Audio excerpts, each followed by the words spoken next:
Listen, we fucked up. People can't afford to live, people can't afford gas, people can't afford food, people can't afford rent. The cost of living has gone up within these past 4 years, and I think that everyone here has been a victim of that. In the future, I want to be able to own a home. And when he was president, the prices were a lot lower, especially for home buyers. And that is a huge issue for me. I want to be able to own my own home. I want to be able to start a family at an affordable cost. I like the no tax on tips and no tax on overtime. I'm a big fan of lowering taxes personally. And in high school, I worked jobs that I earned money through tips. So that would have been able to help me save a lot more for college. And I think that would have helped me out a lot more in the long run. I'm a big Christian, and I feel like that's the most important thing. And if the country is led towards righteousness and goodness, then we're going to be in a good place. And if it's not, which I believe that Kamala Harris would bring us all the way down and sink us and make us corrupt, we're not going to be able to get out of it. Hello brothers and sisters, welcome back to the channel. I'm hoping that you are doing great from wherever you're watching me from. There's something that probably I want us to talk about. You know, white people have proven, the white Americans have proven that they are, sorry to say, but cowards, right? Because they have played to be one big part of the problem that you see is happening in the United States. And they cannot step forward to stand for themselves, or at least the few that are standing for themselves still need the help of Black people.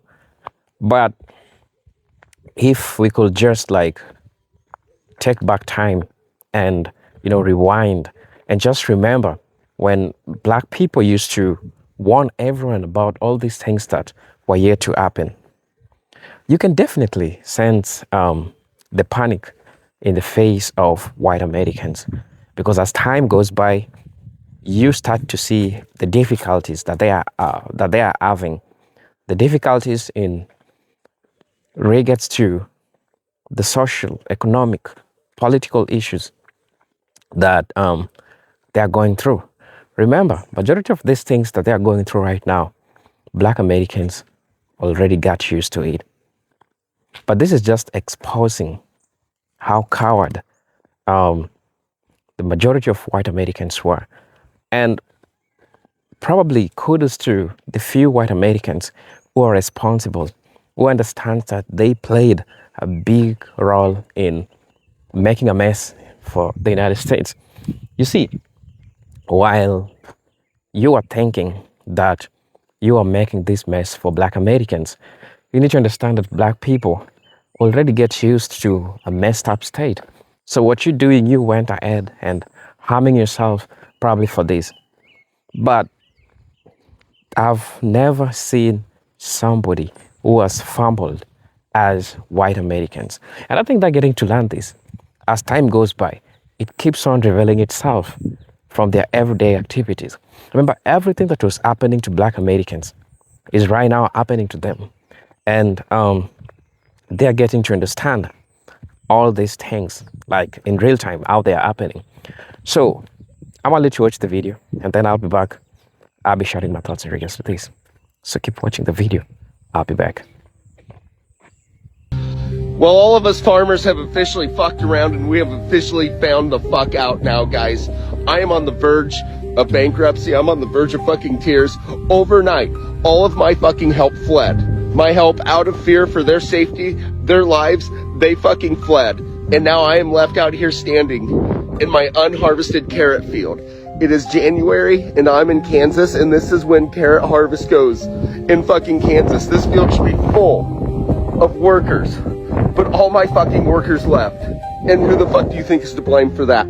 Every single one of them left. Now I have to by myself try to fill that truck with a load of fucking carrots in one day, and I can't do that, guys. I have to get these fucking carrots to market by next week, or my contract is fucking terminated. This is $936,000 worth of carrots right here, and I can't fucking pick them by myself. If they are unharvested, I will get kicked out of that contract, and I will get sued by the fucking Planters Loves Carrots company for that fucking money. But I have nobody that'll come fucking pick my carrots. Fuck, we are so fucking cooked, farmers. So Americans are fed up with the cost of living in America. And if you think I'm playing, check this out. Society is a fucking scam. So you wake up early in the morning to go to work to pay for a house that you're never at. And you pay for a car that primarily gets you from and to work, correct? The government takes anywhere from, let's say 30 to 50% of your wages. And then there's things like VAT, which is basically your money getting taxed that was already taxed. You save up your whole life for a pension, which at the end of the day, the government takes 40 to 50% of that. Then in your elder years, you're living off canned soup and fucking bread because that's all you can afford. And then you get your state pension, which you can't get until you're like 180 years old. And even with that, if you die before you get it, you can't even pass it down to your kids. The government takes it. We are all getting scammed so fucking bad. It's almost comical. People don't see this shit. How can you work 40 or 50 hours a week, especially nowadays, to pay for fucking nothing? So figure 200 hours a month, you give your life to a corporation, and then halfway through the month, you're struggling to get to payday. Sounds pretty fucking familiar, doesn't it? We're giving our lives away for nothing. It is a scam. We're losing more by going to work than staying our asses home. All a big scam. It's called the American dream because you have to be asleep to believe it. Why, oh why do poor white people vote against themselves time and time again? They vote for Trump and the other MAGA politicians only to have every promise broken, prices go up, social supports evaporate. Here's why. First, remember what I talked about recently, the psychological wage of whiteness. That term was coined by W.E. Du Bois to describe poor white folks being paid with social status rather than decent living conditions. They're convinced by the elites that they're better than black folks, better than immigrants, Latinos, LGBTQ folks. They're convinced that being white puts them in the same league as the elites. Of course, the elites know otherwise, but the poor whites buy it because they're grasping at straws. Second, they are convinced that the people they're supposedly better than are the big threat in their lives. Not the rich, not the corporations or the politicians, but immigrants, black folks, welfare queens, LGBTQ, criminals, the usual scapegoats. Third, the elites promise protection to poor white folks. A politician comes along and says, I'll keep those people in their place, or I'll kick them out, or I'll lock them up. Or, more politely, I'll defend your values. They don't say, I'll make your life better. Well, they say it, they just don't mean it. They'll say, I'll make sure they don't get ahead of you. Fourth, they vote for the punishment, not the policy. When a law gets passed that slashes public housing or school funding or food aid, they think, good, that'll stop those lazy freeloaders. And they do some mental gymnastics that make them believe it's worth losing those things for their own families in order to see those problematic black people and immigrants and so forth being punished. It gets to a point where just seeing those guys being punished is reward enough, which is pretty sick, but that's how behavior works. Their housing, schools, and groceries are on the chopping block too, but they blame that on Biden. Always a scapegoat. They get hit by the same policies they were told would punish the others, and they blame the wrong people. The system fails them, but they've been trained to blame the scapegoats, not the cause, which is the rich people, the people they voted for. So they think the problem is still those people, not the fact that they were personally manipulated by the people they voted for. They're basically saying, I'll take the hit as long as you don't help them, or worse, as long as you hurt them. That is the psychological wage Du Bois was talking about, the trade-off between material security for racial status. And that's a crying shame, folks. One share, like, save, and comment shows that you care about white people taking responsibility for racism in America. This work is important to me, and I want to keep doing it. If you want to support me, consider a donation of any size to coffee.com/Kelly Snyder. And yeah, spelling is important. Get curious. I'm so sick of Democrats calling me a bigot just because I voted for Trump. I voted for his economic policies, not like the bad stuff. Well, if you voted for him, you voted for all his policies. That's how it works. It's not really a buffet. I was just sick of all the out-of-control spending by the Dems. Republicans are better for the economy. What? They are.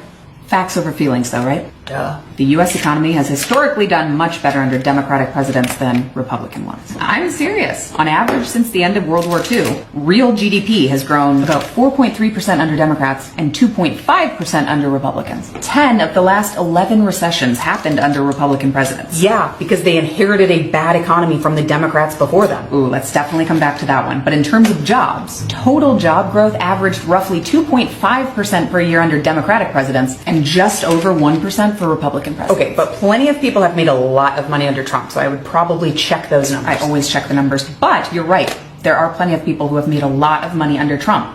Not regular people, but billionaires, for sure. Under his 2017 Tax Cuts and Jobs Act, the wealth of U.S. billionaires jumped 77%. $2.2 trillion in the years following. Must be nice.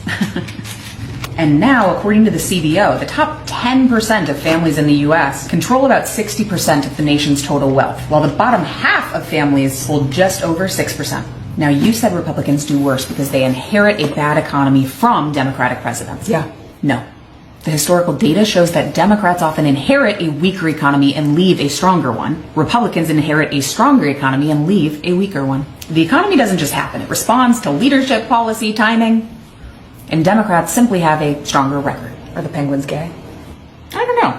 After all this talk about Somalians and millions of our taxpayer dollars being wasted, I truly think Americans are fed up at this point. To the point now where they're talking about literally going on a tax strike. Listen, I'm all for it. Because look around you, everything is fraud. Trump's met with Netanyahu already for the 5th time, while we keep sending billions to Ukraine and Israel, and my generation can't buy a house. Like ever. And these boomers will laugh in your face and say, work harder. The GOP would rather raise the retirement age to 70 than just enforce immigration law. And before anyone says anything, I voted for Trump. I supported him. It's about to be the end of 2025, and here's what people are noticing. No high-profile arrests, no mass deportations, Epstein files redacted, crime and inflation is out of control. Americans are told by the president that we don't have talent while H-1B visas are replacing us, funding wars we didn't vote for, and we get mocked by a country the size of New Jersey in the Middle East daily.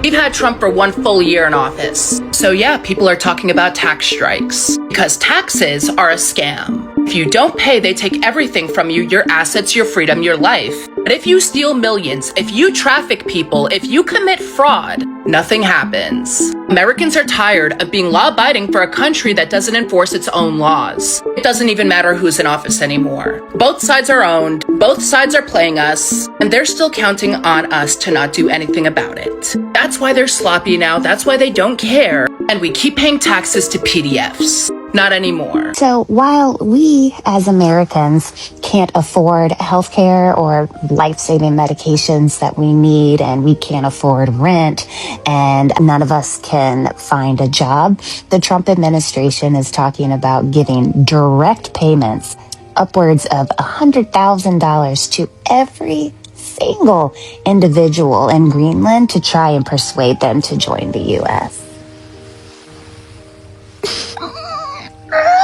I realize most women who voted for Donald Trump don't think we're going to get a national abortion ban. They don't understand that tariffs are put on U.S. citizens, not on China, and that will mean skyrocketing prices for us at home. They don't understand that their taxes are going to go up because they make under $3 million a year. They don't understand that Project 2025 wants to do away with no-fault divorce, contraceptives. It wants to make those smutty romance novels you read a crime to possess. I know most of you thought uncritically that when you voted for Trump, you were going to have more financial security and prosperity, that you were going to see the greatness of America restored. But what you thought you were voting for is not what you're going to get. And the reality of who you put in control of our nation is going to become startlingly apparent to you over the next several months. And I hope you get every single thing that you actually voted for. I hope you experience all of it. Trump won the 2024 election driven largely by Americans' view on the economy. I'm an economist and I specialize in federal policy. What do I make of all this? I have, I think, three things to say immediately. One, the problem that Trump tapped into, the anger he was able to capitalize in being ushered back into the presidency, it is a problem that is so much bigger than inflation for 2 years. It is a 5-decade stagnation and decline in American living standards. It's not just 12 months of inflation or 18 months of inflation. It is a structural failing of our economy, and he tapped into it and made it very palpable for Americans, as did inflation.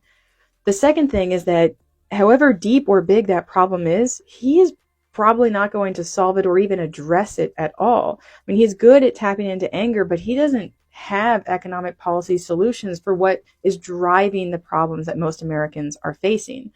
So that means, my third thing, that, the future is whoever can build the solution, right? Democrats lost the election, but they can still win the problem if they can come up with a set of solutions that will actually address it. Americans have told us how angry they are about certain aspects of the economy. Trump isn't going to fix it. The policies that he's articulated don't even come close to addressing it, which means we have to identify the solutions to build a better economy. We have to make people feel empowered that they can fix their economy. One of the most striking exit poll numbers that I saw on this NBC review was just how high a share of Americans think that the best days of America are behind us. I have a very small platform, which is like me and my hostage-like situation closet, and I have a column for Bloomberg, but to the extent I have that platform, I will use it to make Americans feel like the best is yet to come, because there are so many economic policy solutions that we simply have not pursued.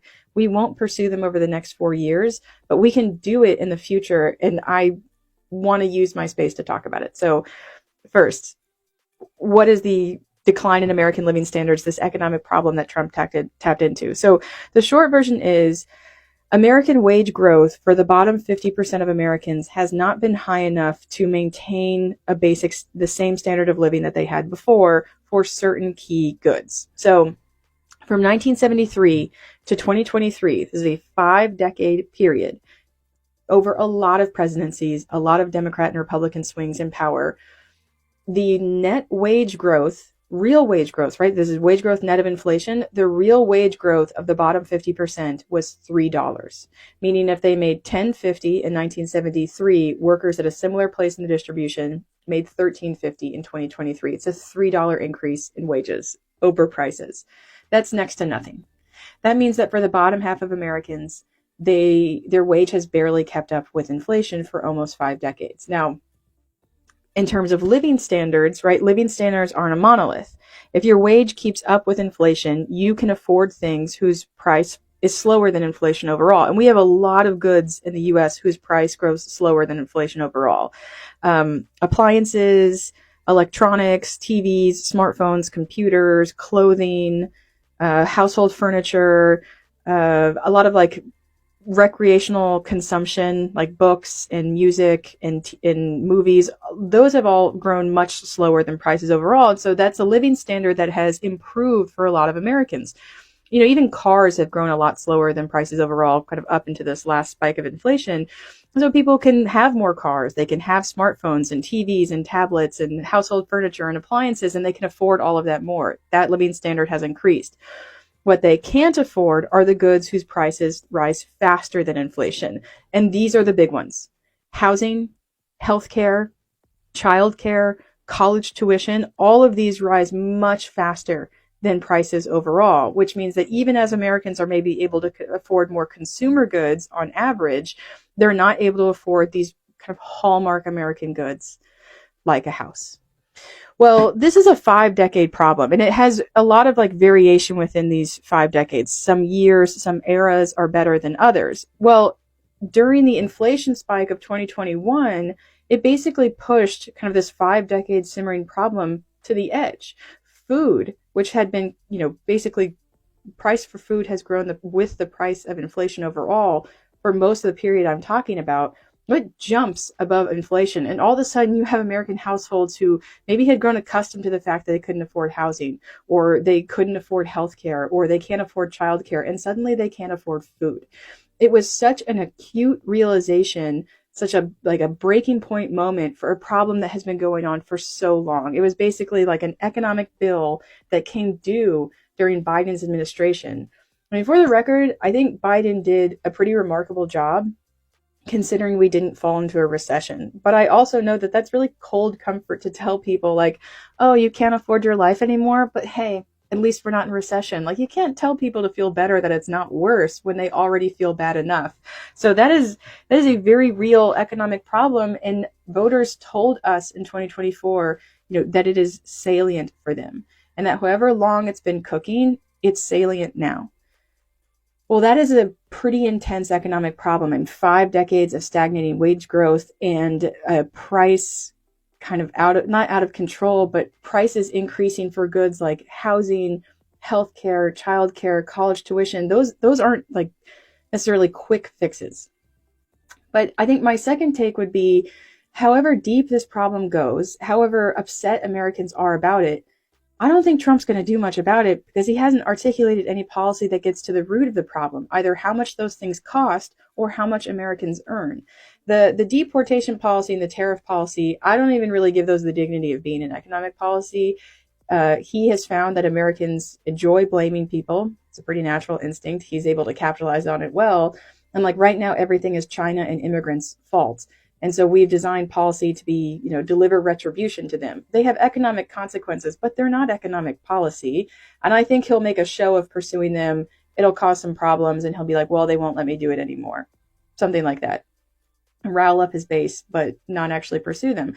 The one policy that he is guaranteed to pursue is a tax cut, because he cut taxes in 2017. Most of the tax cut is going to expire on the household side. And so now he wants to renew the tax cuts that he passed. This will not help Americans. And if you think that that's a crazy statement, let me remind you, we have cut taxes on trillions of dollars of levels in 2001, 2003, 2012, and 2017. Is the 2025 tax cut going to solve all the problems that those prior 4 did not? I mean, we have spent over $8 trillion on reducing taxes for Americans. And you know what? They can't afford housing. They can't afford childcare. They can't afford food. We can blame these things on the inflation that took place under Biden, but these tax cuts did nothing to help the living standards of Americans, because you cannot change the trajectory of living standards. You cannot radically improve Americans' living standards through a tax cut. You have to build policy around addressing problems, and tax cuts simply don't do it. But we're probably going to spend another $4 trillion on them, because that's how much his tax cut is supposed to cost. That's what the estimates are right now, which means we'll have invested $12 trillion over a 25-year period into a proven non-solution for the economic problems that Americans have said very clearly is what is important to them right now. Politicians and politics will change Americans' view on the economy. If you're a Democrat, you're happier when a Democrat's in office. When you're a Republican, you're happier when a Republican's in office. But this problem will not go away, even if Americans are less angry about it once he's in there. Tax cuts aren't going to do it. They're going to cost a lot of money, and they're going to fail to solve the problem, as they have failed to solve the problem on 4 prior occasions. And we are going to arrive at the same place. I mean, it's just a different version of the same place in 4 years. The last thing I want to say, while I have the time to say it, is that we have great policy solutions that America has not put in place that can help Americans. It requires paying for them. It requires an investing in them. But I think more than anything, it requires Americans believing that they could be effective. And that is what I will do in this platform, is talk about these policy solutions, talk about positive ways forward to help people feel empowered about what America can accomplish. We've shown that we can make Americans angry. So now let's make Americans optimistic about what they can achieve in their own economic security. That is what I will do here. That is my third takeaway from the election. I hope you follow me and you can kind of come along on this journey as we talk through what the problems are in America and how we can solve them. It won't come out of the next administration, but that doesn't mean it won't come at all. We can build a better future. We can absolutely build a better future. There's a haunting question that hangs over the American experiment, a question that liberal pundits ask with a tone of condescending shock after every election. Why? Why do millions of struggling working class Americans vote for a billionaire who lives in a gold tower? Why do they align with a man whose primary legislative achievement was a tax cut designed by and for his own class? Why do they excuse behavior in him that they would punish in their own children? And why do they seem to hate the teacher and the journalist more than the CEO who shipped their job overseas? The standard answers we're given are lazy. We're told they've been duped or that they're simply voting on hate. But if we really want to understand the reality of our country right now, we have to go deeper than that. We have to look at the neurology of shame, the sociology of waiting in line, and the absolute catastrophic failure of our political system to offer a stable home to the people it claims to represent. To understand the Trump voter, you first have to understand the pain of admitting you're trapped. Psychologists call this system justification theory. When a human being is stuck in a rigged system, it's psychologically devastating to admit that the game is fixed and you're losing. I talked a little bit about this in my Fear series. It creates a profound sense of helplessness. To cope, the human mind performs a trick. It rationalizes the status quo. It says, the system is fair, I'm just in a slump.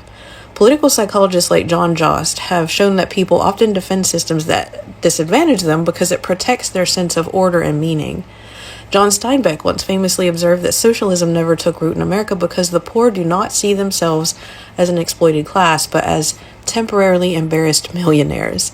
That line, whether perfectly sourced or not, captures a cultural truth. Americans are taught to see themselves not as stuck, but as pre-success. This is where Trump enters the national psyche. He isn't seen by his base as the elite. He's seen as the avatar of their fantasy. He's the lottery ticket that hit. He's brash, he's golden, he answers to no one, and he walks and talks like a guy who got away with breaking every rule they resent. To the man working 2 shifts at an Amazon warehouse, attacking Trump's wealth feels like attacking his own imagined future. They're not voting to protect their current bank account. They're voting to protect the bank account they believe they are destined to have. He represents what sociologists call aspirational identification, the tendency to side with the figure you hope to become, not the one you are now. But a fantasy alone is not enough to drive a moment or a movement. You also need a villain, and the Democratic Party, particularly from the 1990s onward, volunteered for that role. Under the banner of the Third Way, Democrats made a calculated pivot. They moved away from being the party of the factory floor and became the party of the professional managerial class, lawyers, consultants, tech leaders, and highly educated professionals. They traded union dues for corporate PAC money. They championed free trade agreements, financial deregulation, and welfare cuts that many working class communities experienced as abandonment rather than modernization. In doing so, they fundamentally changed their language. To a worker in the Rust Belt, the Democratic Party stopped sounding like a union rep fighting for their wages and started sounding like an HR department policing their behavior. When you're struggling to buy eggs and the party of the left is lecturing you on structural equity while attending fundraisers with the same financial interest buying up your town, you don't feel represented, you feel managed. Political scientists describe this as the diploma divide, the split between voters with college degrees and those without, where education now predicts partisan loyalty more than income does. To the working class, the elite is no longer just the guy who signs the paycheck. The elite is the person who corrects their grammar, mocks their religion, and tells them which words make them a bad person.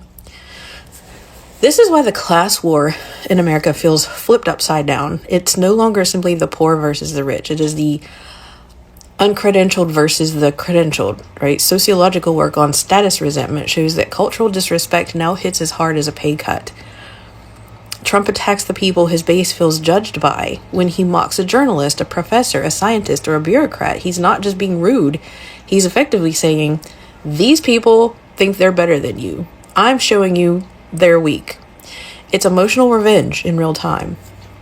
This psychological dynamic helps explain why his supporters excuse behavior that liberals find appalling. To his base, the bad behavior is the proof of his authenticity. In a world of polished teleprompter reading politicians who speak in focus grouped platitudes, Trump's lack of filter signals that he's not owned. Right? Social psychologists sometimes call this performative authenticity, the idea that violating norms publicly is taken as evidence of being real and independent. When he says something shocking or cruel, it triggers a thought process in his supporters that says, Only someone who is truly free would dare to say that. His rudeness is interpreted as strength. His chaos is interpreted as disruption of a corrupt order.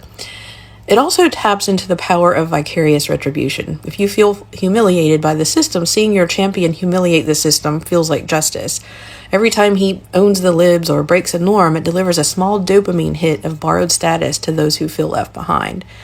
It's revenge by proxy, and that doesn't make the cruelty acceptable. It explains why the cruelty reads as cathartic to the people cheering.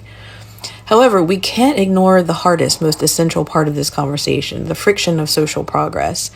Sociologist Arlie Hochschild describes the deep story of the American right as a feeling of standing in a line, waiting for the American dream, while the line barely moves. Your feet hurt, you're tired. Suddenly you see people cutting in line ahead of you, minorities, immigrants, women, queer people, people who were once kept at the back.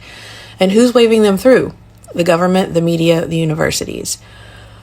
When the working class hears discussions about reparations, DEI initiatives, or expanding protections for immigrants and marginalized groups, they often do not see justice, they see displacement. Political psychology research calls this status threat or racial status threat, when a dominant group experiences increased equality as a loss rather than a gain. When you're used to being at the center of the story, equality does not feel like fairness, it feels like a demotion. The growing pains of finally recognizing the rights and voices of people of color, immigrants, and queer communities can feel to some struggling white voters like an active attack on their own survival. Trump exploits this brilliantly. He validates the line cutter narrative. He tells them explicitly or implicitly, you're not failing because you aren't working hard. You're failing because they're taking what's yours. And that story transfers the shame of poverty and precarity away from the self and onto a scapegoat. It's a powerful, addictive psychological relief, and it's incredibly dangerous. All of these factors culminate in a sociological state known as anomie, we talked about before, a sense of normlessness where the social contract feels broken and rules no longer make sense. Anomie creates a special kind of desperation that makes people more willing to take risks. If you're comfortable, you vote for stability. If you feel anomie, if you feel like the system is a burning building, you don't vote for the firefighter, you vote for the arsonist. You vote for the guy who promises to burn it all down, even if you might get burned in the process.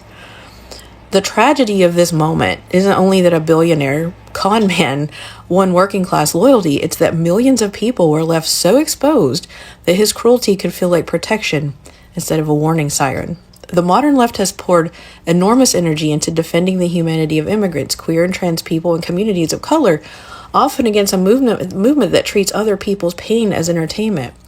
It's not irrational for progressives to be done handing out infinite benefit of the doubt to those who cheer that on.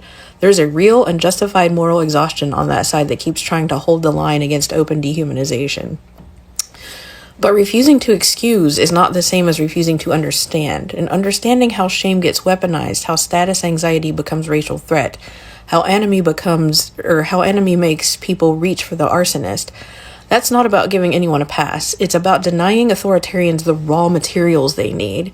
If we don't map the emotional machinery, we leave it running in the dark, and it will be used again and again. So the task is not to meet everyone in some warm, shared emotional middle. The task is colder and more disciplined.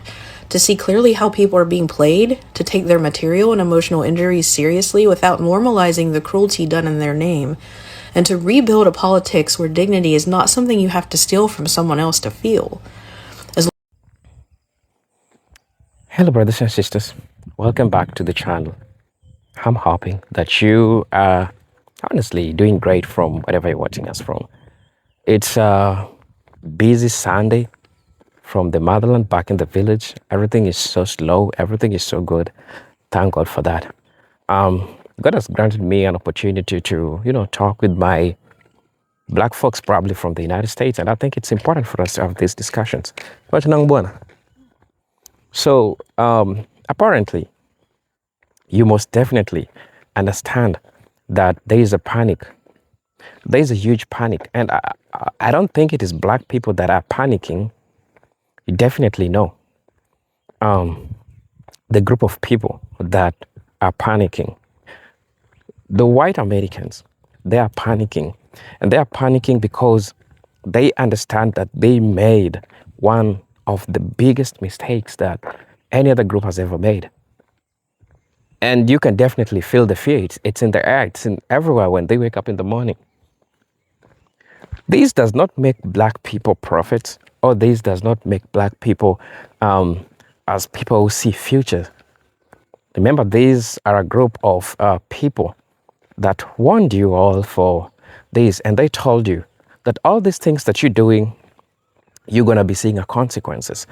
You're going to be seeing consequences about it. But right now, they don't have the balls to stand against ICE. They need the black voices, right? You had the balls of voting for Mr. Donald Trump. You put him in the office, and right now it's working for you. So what's happening in the United States right now is what these folks endorsed. At least this is what you wanted. And it is happening right now. But it is happening right now. You are all see this happening.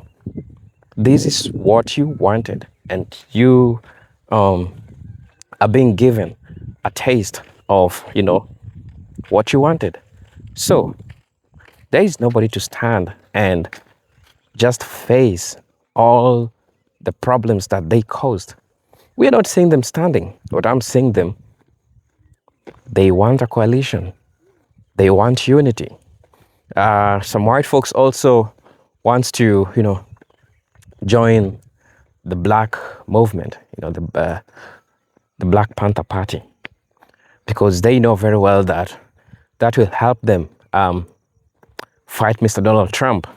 But see, a real person owns their mistake.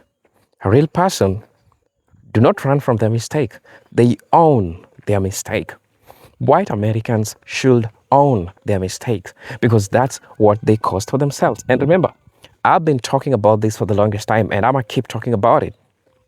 And I said, since you believed that your idea was great, since you believed that your idea was better than that of a black American, and you thought that you can run the United States for yourself, you thought that since you're white, you carry all the solutions to the problems that are going through in the United States. Let me tell you, you didn't have a taste, not even close to what black Americans have been going through. So when we see all these white people come out and just saying, why are black Americans not complaining? Why are black Americans silent to all these things that are going? It is because you built a system that arms you. And before you think about it, black Americans were in that mess, and you put them in that mess. But you thought that, black people ain't going through shit. Let's mess their lives. You know what you do? You end up messing your own life. You end up causing a problem to yourself. And this is a self-inflicted problem, brothers and sisters, that we are seeing happening in real time. And this is what white Americans are going through. There's so much that is going on, and this has been caused by ignorance that some white folks have decided to follow. Today you wake up in the morning, you're not sure whether the job that you are doing or the job that you are taking is able to sustain you. Jobs are not even sustainable right now. You're not even sure when you wake up and your HR will tell you that, you know what, we appreciate your service, but right now we are not hiring. Everything is just feeble. Everything is just weak. You cannot trust this system. And everything is breaking down. Remember, all these things have been happening to black Americans. They have lived all these problems. They have lived to see all these things happen. And it's not like they were crazy when they tried to warn you about this craziness, when they tried to tell you that one day this thing that you're doing one day will cause you a problem. It's not like they were prophets. It's not like they were just a group of people that were, pessimistic about everything. you are getting to see this happening in real time. And I'm saying, own your mistakes. Don't run from your mistakes. Don't cause a problem. And then you want like bad. And then you want like Black Americans to come and solve for you that problem. It has never worked like that. It can never be like that. It has never worked like that. So most definitely, it's getting diabolical. You're causing a problem and failing to own a problem. That's one of the biggest irresponsible type of people I've ever come across. So brothers and sisters, I really don't know what you feel about this video, but most probably, please let me know what you think and feel about this video. As you know, I'm your host and presenter Jidek Stories, but until then, let me see you in my next video. Peace, love, and harmony. Salute.